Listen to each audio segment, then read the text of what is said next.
Before this dramatic play begins, let's talk about a man's story of financial collapse and how his disaster turned into an unexpected comedy. Jacob's eldest son, Gao Yuan, thought, "Wow, Dad, you're so temperamental." His dissatisfaction with Saifu grew, and his next words ignited the tension. The atmosphere tightened like a drawn bowstring. Then Lei Xin intervened like a superhero, halting Dad and son in time. Jacob's cozy family dream was nearing collapse, like a skyscraper about to fall. Worse, the next night, this man flew into a rage over no meat at dinner, blaming the prospector for not hunting or helping Mom, prompting Gao Yuan to fight back. Just as the conflict was about to explode, Lei Xin jumped in, only to be accidentally knocked down by Jestero. Talk about a twist of the boy saw his mother wronged, rushed like a rocket to hug Saifu, but during the scuffle, Jestero slapped her so hard it was unbelievable. More shockingly, the man, in panic, drew a gun, aiming to take mother and son, turning their tranquil home perilous. That night, the unfolding events became even more dramatic than any theatrical performance could possibly portray, leading to Jacob's eldest son suddenly wants to be the family's hope. Maybe join a reality show. He took the little savings his mom had, as if embarking on a world tour, and was determined to become a wandering homeless adventurer. Days later, Lei Xin did her usual farm work when an uninvited guest arrived. She wondered, "Is today my party day?"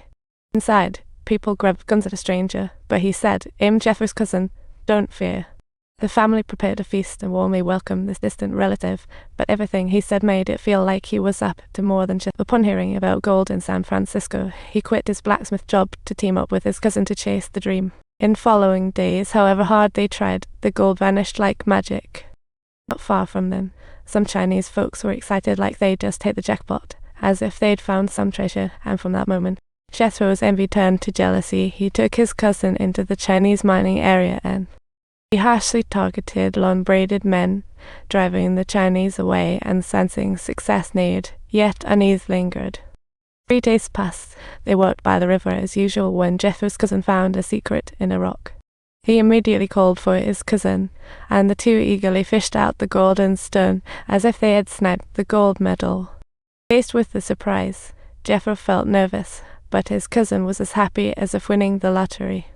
To avoid detection, Jethro urged his cousin to calm down. If other gold diggers found them, they'd lose the hiding spot. The two quickly stripped off their jackets and wrapped the gold tightly. Even then, their bubbling excitement couldn't be quelled. That night, with the dim candlelight, the family gathered to admire the gold, and Jethro suggested they rush to sell it off.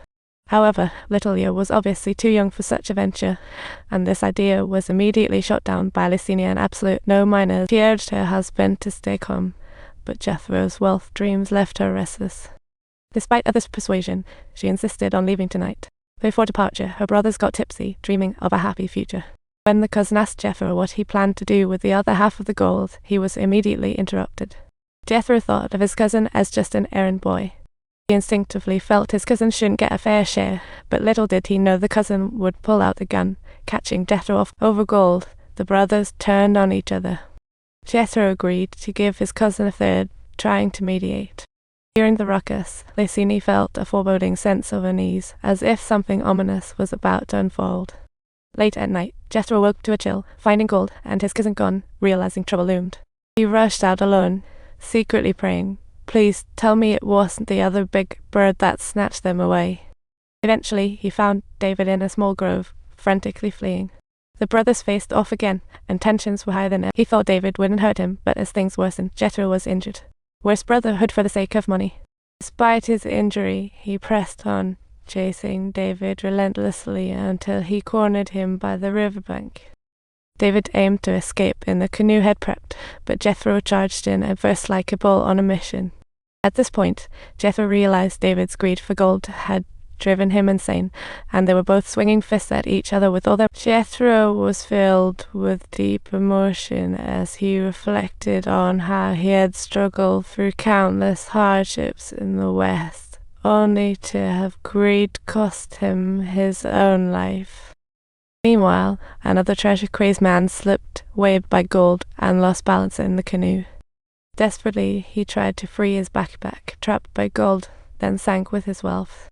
Thus, the brothers' gold-digging showdown came to a dramatic close. Lei Xin saw Jethro's corpse, her unease confirmed like a cruel omen, divine retribution. As time passed, Jethro's spirit instantly jumped to 1851, as if usurped by like an out-of-control vision. At this time, whites and Native Americans were furious over land, clashing fiercely like a battle game. Some white leaders suggested that the Native American chiefs sign a peace treaty. It looked lively, but was really all about getting the land. On the surface, both parties seemed willing, but behind the scenes, it was all a clever calculation. A westbound white wagon train passed a Native American tribe and was rammed by a mad bull. The spark of chaos continued to spread, and the consequences were bound to lead to an uncontrollable mess.